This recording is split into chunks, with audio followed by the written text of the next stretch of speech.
Ia talofa lau Faʻatuatua Atua ia faapena foʻi le mamalu o le tatou atunuu lo faafogafoga mai mo mai foʻi i tuefā lalolagi ma lo soifua ma lalagi mama. Alo le soifua manuia. Whamalo fo'i i le tau atai ma le lava papale wa o te loa o loo e iai le motutele i salafai.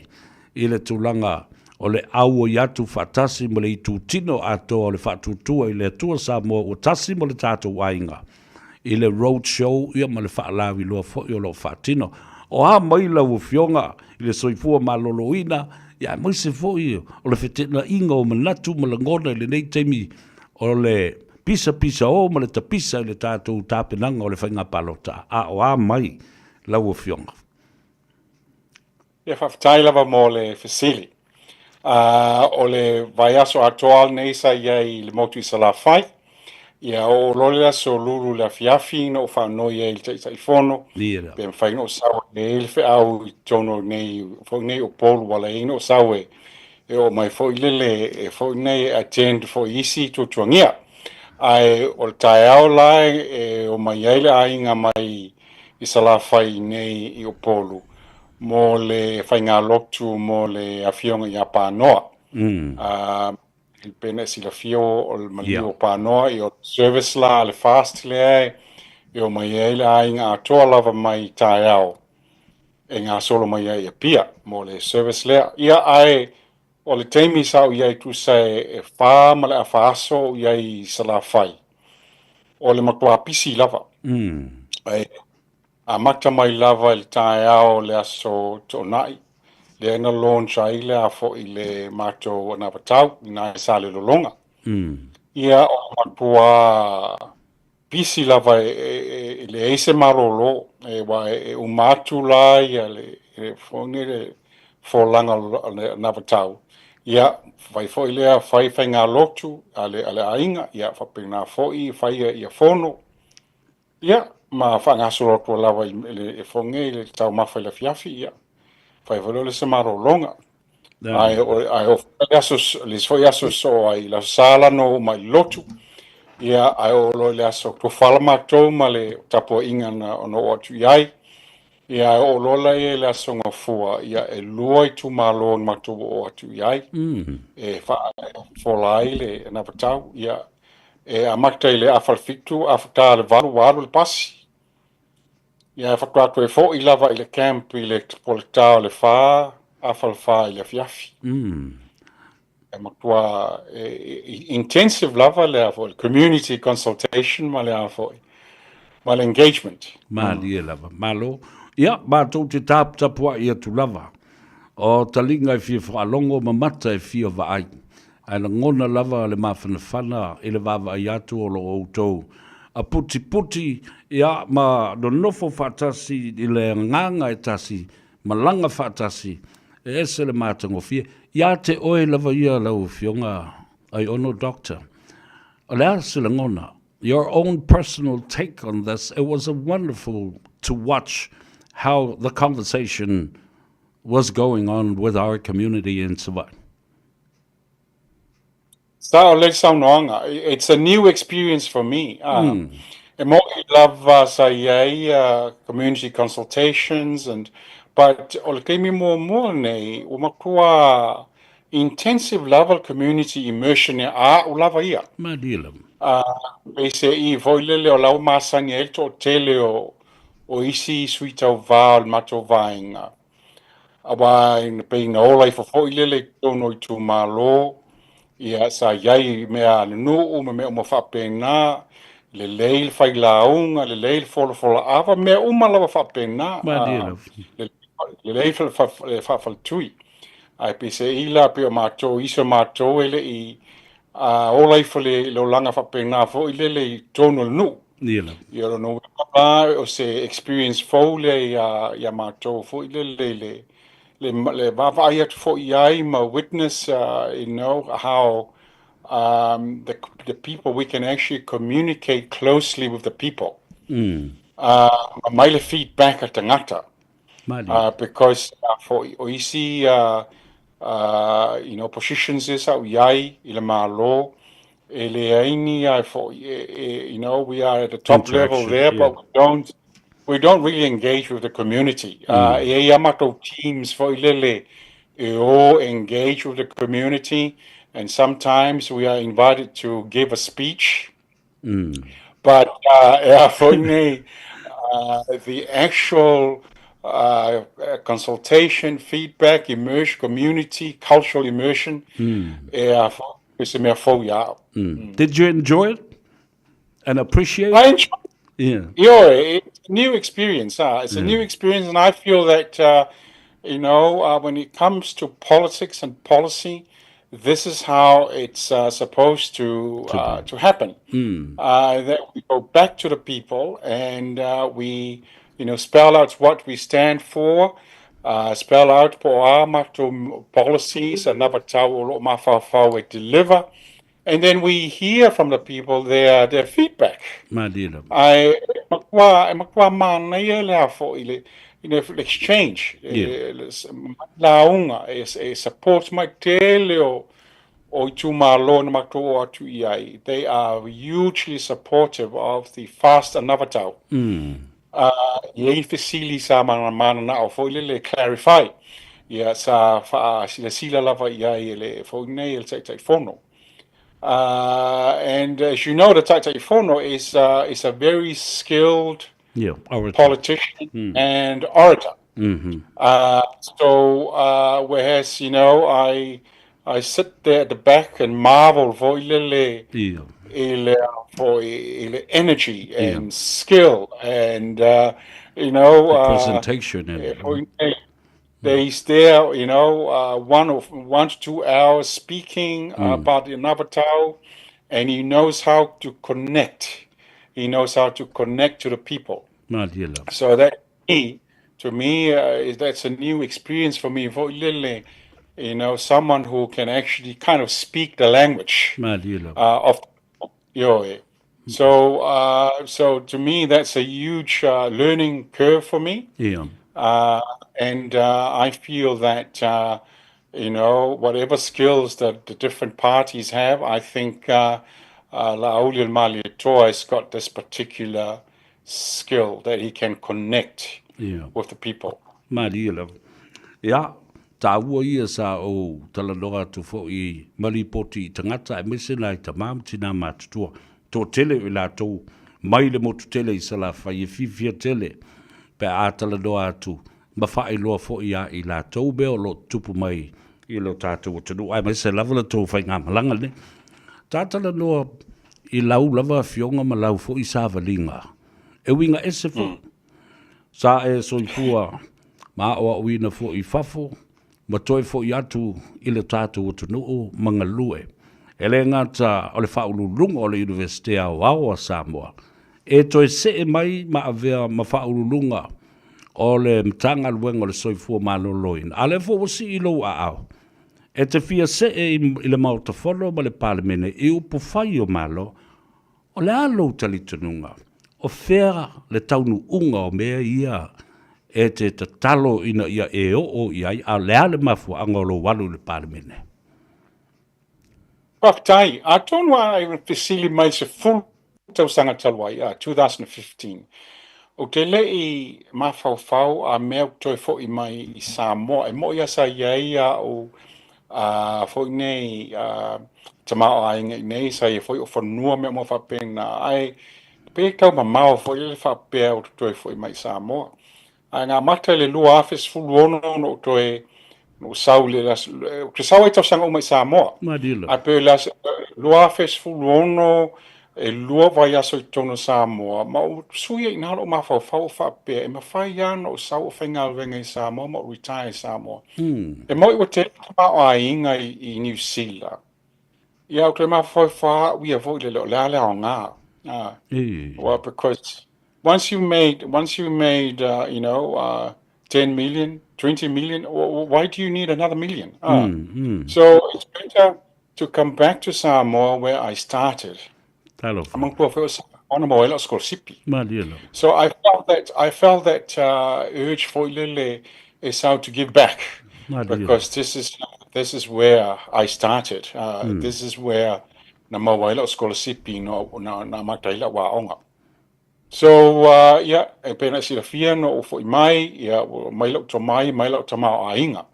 Le fai le hotel fai le fo le clinic in Samoa fo mal farm. Aya Saul Priscilla so from ole fonge ole universite. Ma nea ngal wengal na te inga wa fo wa noa le no fo le so fo maloloina o fa pela o wa fo mai. To mai fa fo mai e ma faina fo no fa nga ina tono so fo maloloina. Sa approach my fo sa approach my lava we nisi fo in fact ole minister so fo maloloina approaching mai o te apply 11 lela no si e lola o so fo maloloina o so fo maloloina e tele na wenga na fai e tele o achievements la fo o ma o sa ma fa nga wenga fa tasi lava mal minister la fo ma fa le lisi al minister e me o uma na achieve le tolma after sanga pe fatau sanga talno yai fa pena fo ma tele fo o achievements in tono le o so fo maloloina ai ele ai fo ele ia le manatu fo ele lava ele lava ona tele ni mea e matua fa fainga move le position le ole example le lava ia lauto fa le ataua ole mammogram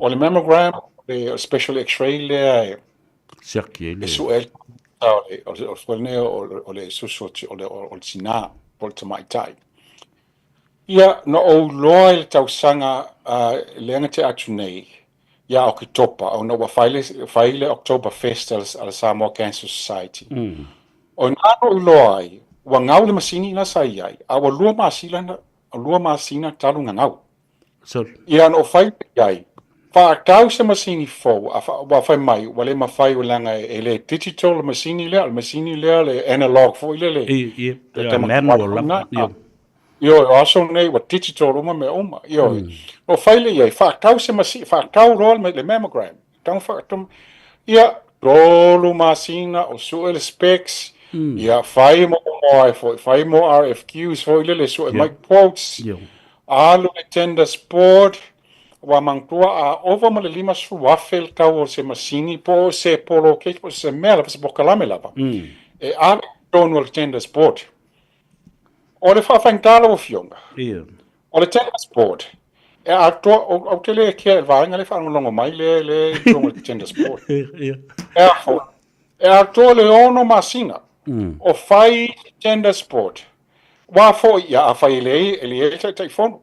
A le whapea, le atua umal committee. Wa fo ia whai evaluations committee. A whai lai si tākta Tasi pekto lua. O le whai whono le whonga le evaluation committees.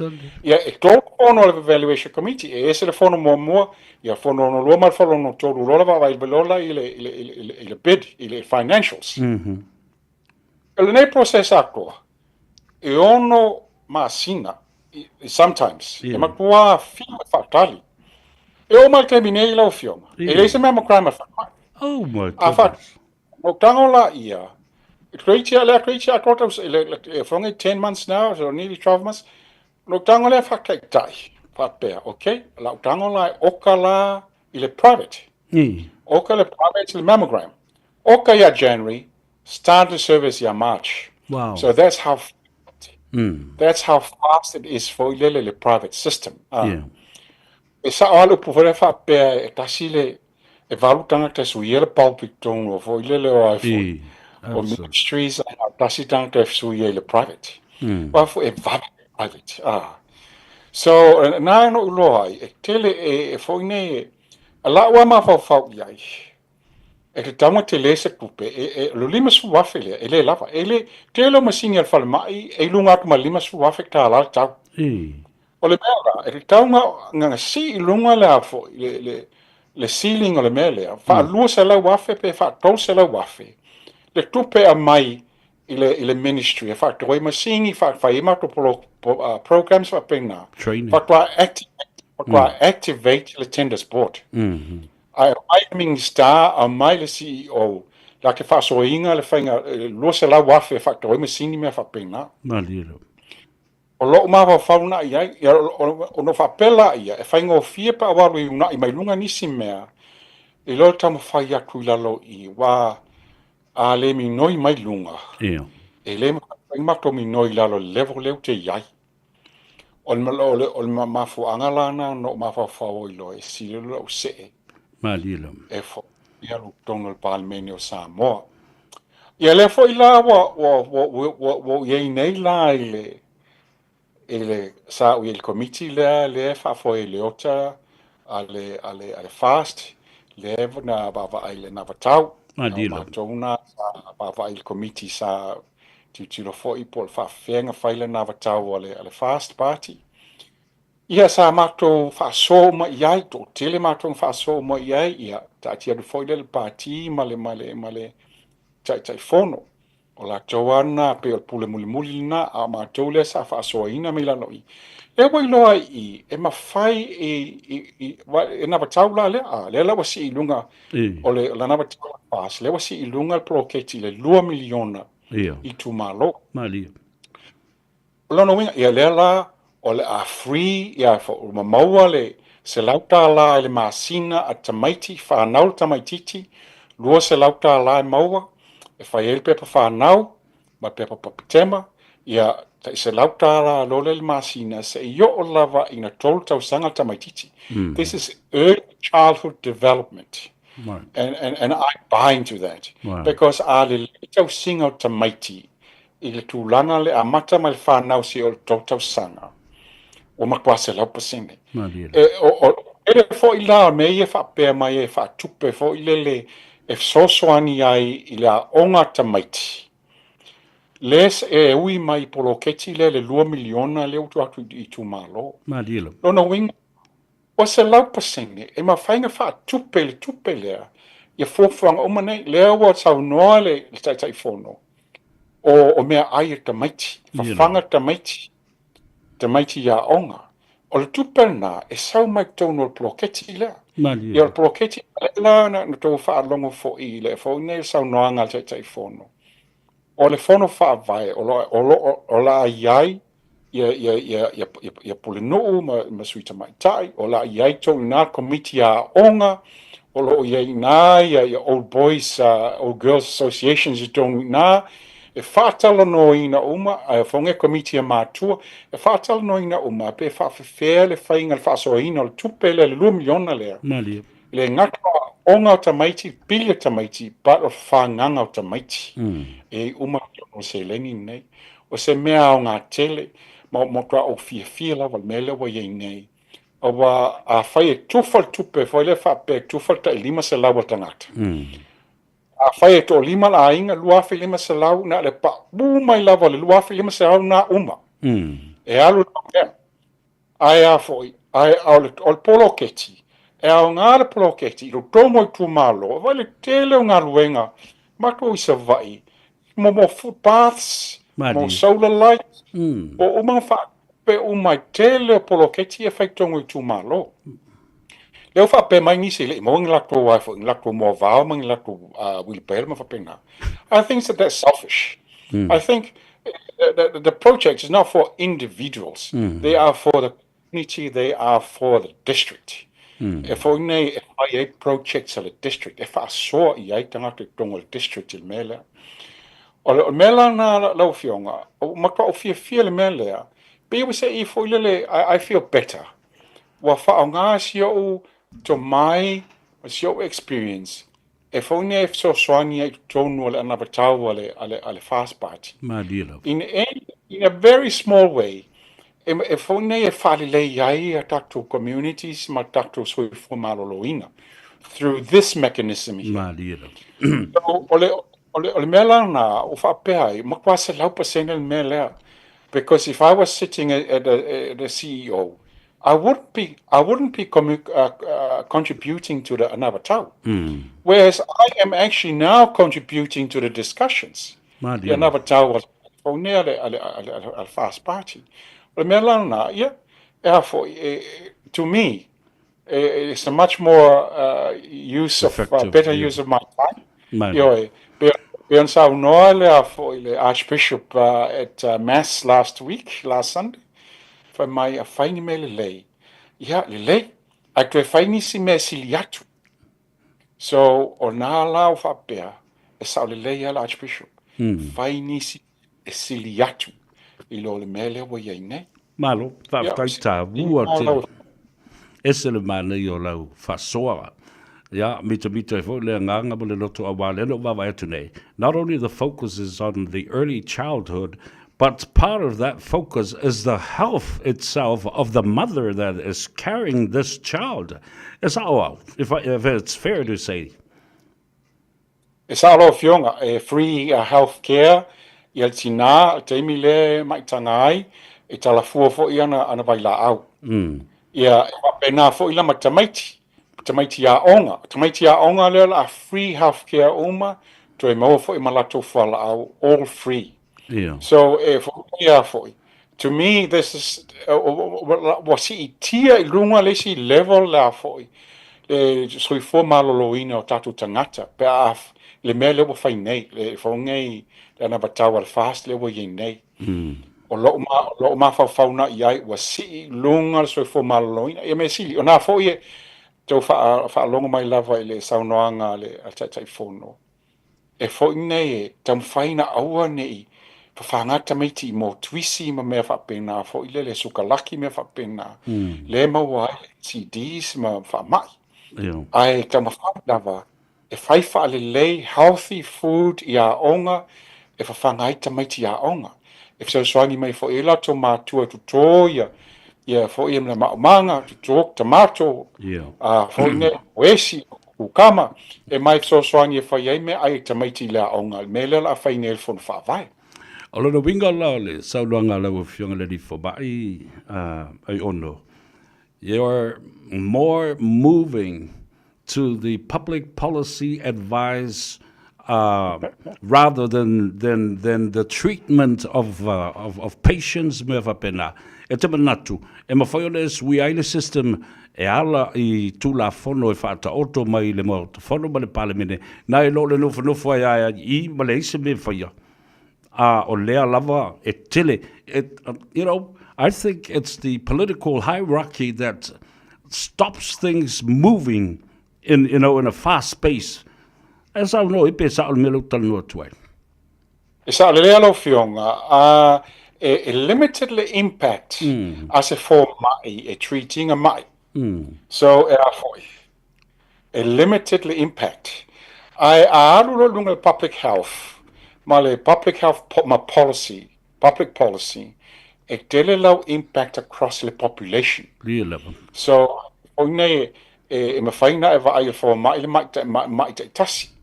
Ele lava impact na I mana se impact tele e sili le alu longa policy level.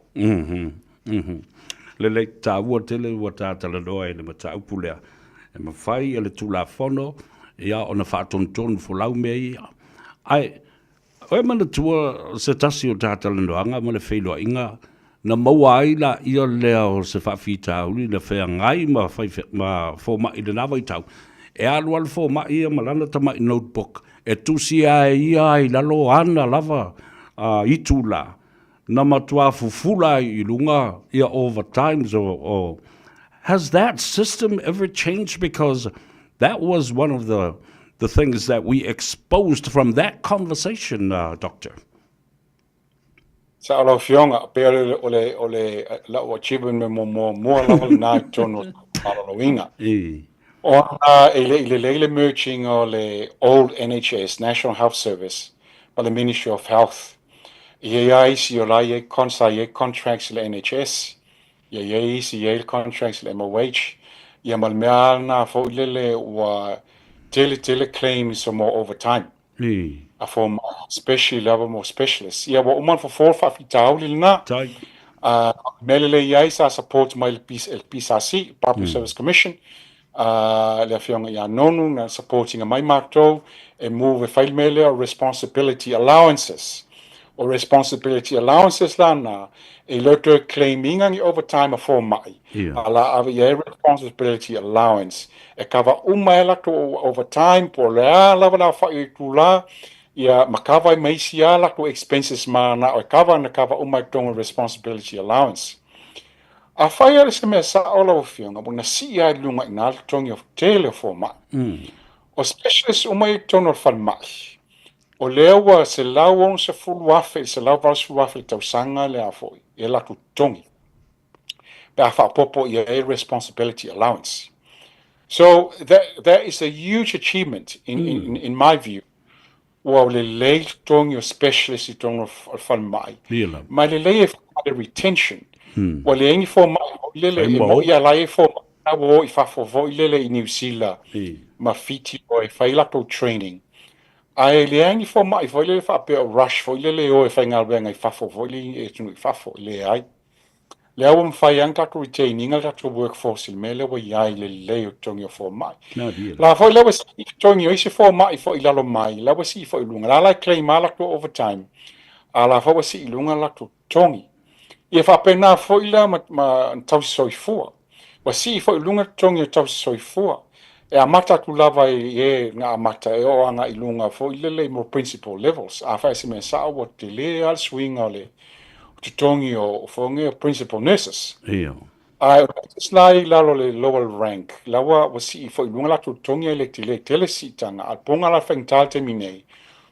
ona o le budget lewa le approving le budget pena sila fia wale ma fa na move le termine fo le tongi nurses nei tonu a mo mai lo le malo ma fai lola ia on pasia le budget fai lo le tongi mana nurses nge umana na si la tongi on paper se tasi o vaenga o te manatua sa tātala noa Dr. Aiono o le tulanga o I lātou nei wa fai ia private clinics ina ia iaina I tū la e tu wai ia lātou private clinics and contribute to the main national hospital. Did that work? Did that eventuate? Sa whaatanga kai mi o le NHS.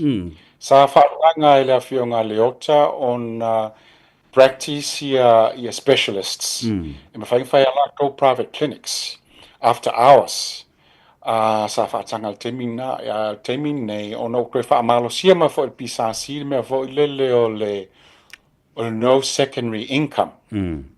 Conflict of o interest. lela o umana e foi, wa umalanga whaatanoinga mai pisasi, wa iai foi le guideline la wa iai. E foi ne e lima ta inai, mangtua foi fo mai. It's part of their ethical responsibility. E teach. E taung whaia, le ngatal wa ia mai, e whaia onga I a tatua onga fo mai le iai. Peno e sila foi e lua tatua onga fo mai le tono la tunu. E mana mi foi la fo mai. E whaia onga ina ia onga na. E whaia onga ia tato juniors la iai. E a fonga house surgeons. Mo elective students. E tawanga whaia onga I fo mai la ia more experienced. Ia, o le mela na, o whaafengtane, ona ele mawhengto tongi fo mai ia mai a onga wha fo mai. Ono le policy le whapea le hise secondary income. Al mela na le wa whange wa green e la iai le mela le new policy le wa iai. E mawhai ana whai a onga ia specialists. I mo a onga ia wha fo mai le a tātole iai nei. Ai mwhaianga maua lako se le ni mai a onga na. Ai a foi o temila nei ele o whaatanga ina le whainga lako private practice. Ai o ela na e whaatanoinga, taung whaatanoinga pe lava, ele taunga in a static me whapena. Ona whaita, again, o le retention tako fo mai. E whaunei a whai o se mea nai e mwhainga retain tako fo mai tono la tunu o se whainga private practice after hours. Ia wa lai whaatanga ina New Zealand whainga mele. Mo tamasani e whainga New Zealand o te whainga wenga ele. E whainga University au Kilangi, whaia onga, e au te whainga wenga tono le District Health Board o le consultant. Anga ia lava la wa private practice nai remuera. E whaatanga tono New Zealand. Ia, as mea fo e tawanga whaatanga nei Samoa, pal mea fo le puipuinga. Ia make sure o I tūlā e whainga wenga fo mai tono whale mai, e taunga pui pui, e tau e make sure, a whai e valu pe se futau I tūlā e taunga whainga wenga fo mai tono whale mai. E taunga lang na siaki ma verify, a mea la sa whainga wenga le valu po se futau I tūlā I na. tūla, ia. A umara lang ngal wenga I tono whale mai. A pulai e longa taimi, po anu me whai longa taimi. Ia. A na fo ilele me pole fo I teo whapea, ka le whai kūlā lang whainga wenga o le whale mai, e sau whainga wenga langa private practice, le si whai kūlā, I le whetau I lal melna, Landi. I le tal whai. Ia, o le conflict of interest la o le talanoa so o itu le epa fo le ma le fia ma mention la o fionga le te lo taimi whapea ele o alu lo taimi, it's a conflict of interest le o alu a tolo taimi I lau ngā luenga. Ia a o wha mua I lau whalemai.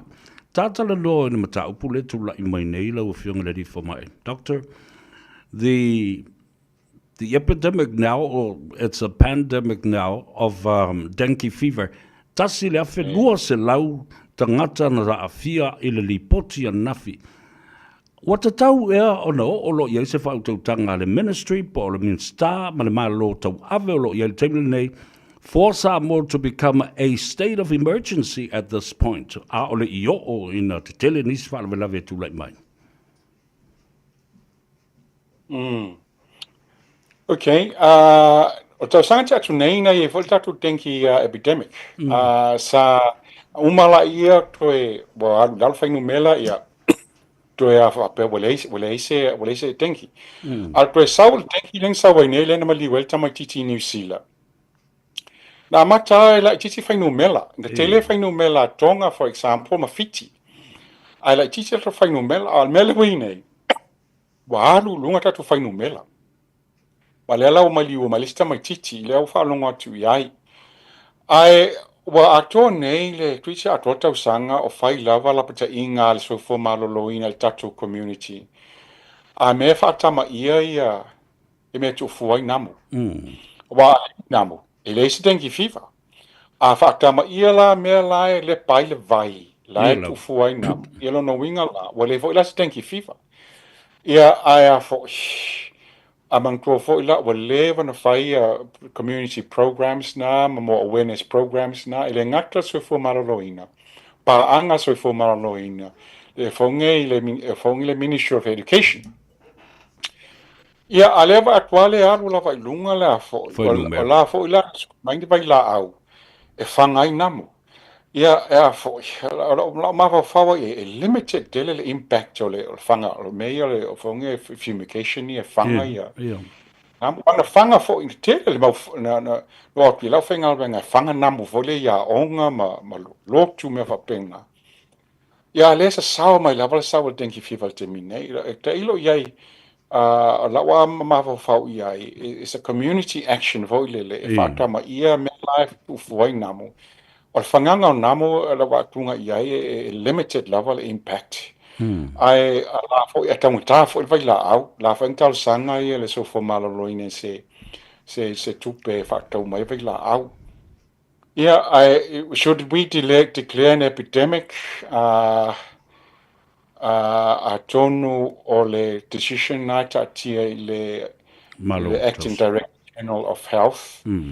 Basically, o ielna o lawa tu mai nei foi o ielna e tala noa lawa I minsta I whapena fo I malkapineta o la toana e whail tonu me whapea e le mawhaila no whapea tu a me tauna declares epidemic e fone e mangtua foila I o le fo e lo mal palota no a whai e declares epidemic longa winga wa impacta foila impacta foila whaingal palota Alo vai ua tāua tele le tātale roanga I le nei a fiafi u whaafonga fo I le atunu.